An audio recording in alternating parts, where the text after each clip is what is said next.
আসসালামু আলাইকুম গাইস, কেমন আছেন সবাই? আশা করছি সবাই অনেক ভালো আছেন। আপনাদের দোয়া ও ভালোবাসায় আমিও অনেক ভালো আছি। আজকে আবারও আমরা একটি পিকনিকের আয়োজন করে ফেলেছি। আর আপনারা জানেন যে শীতের দিন মানেই একটি আনন্দ ঘন মুহূর্ত, বিশেষ করে পিকনিকের ক্ষেত্রে।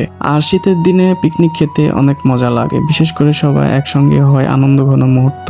কি যে একটা আনন্দ, সেটা যারা পিকনিক করে শীতের রাতে তারাই এই বিষয়টা জানতে পারবে বা বলতে পারবে। আর বিশেষ করে আজকের আয়োজনটা একটু অন্যরকম ছিল। আমি দীর্ঘদিন বাইরে ছিলাম, বাইরে থেকে আসার পরে এই পিকনিকের আয়োজনটা করা হয়েছে হঠাৎ করে। আর এই পিকনিকে আমরা আজকে যে রান্না বা রেসিপিটা করব, সেই রেসিপিটা আয়োজন করছে আমাদের সেই মোটু শাকিল এবং ফরেনার শিমুল। এই দুজন মিলে আজকের রান্না বান্না কাজ করছে। আজকে খেয়ে বলবো যে আজকের এই রান্নাটা কেমন হয়েছে। এই যে দেখুন, আমাদের ফুটবলার হাবিবুর সাহেব, সে এখানে চুলায় বসে জাল দিচ্ছিল আর রান্না বান্না দেখছিল। এর পাশাপাশি আমরাও পাশে বসেছিলাম, কারণ শীতের রাত, এখানে আমরা আগুনে তাপ নিচ্ছিলাম। কারণ শীতের রাতে আগুনে তাপ না নিলে আপনারা বসে থাকতে পারবেন না। বিশেষ করে রান্না বান্নাটা আমরা ছাদের উপর করছিলাম, যার কারণে অনেক শীত লাগছিল, যে সেজন্য আমরা এখানে চুলার আশেপাশে বসেছিলাম। তো যাই হোক, কথা বলতে বলতে আমাদের রান্না বান্না শেষ হয়ে গেছে। কড়াই চুলা থেকে নিচে নামিয়েছে, আমরা চাঁদ দেখছিলাম আকাশে, এর মধ্যে খাবারে একটু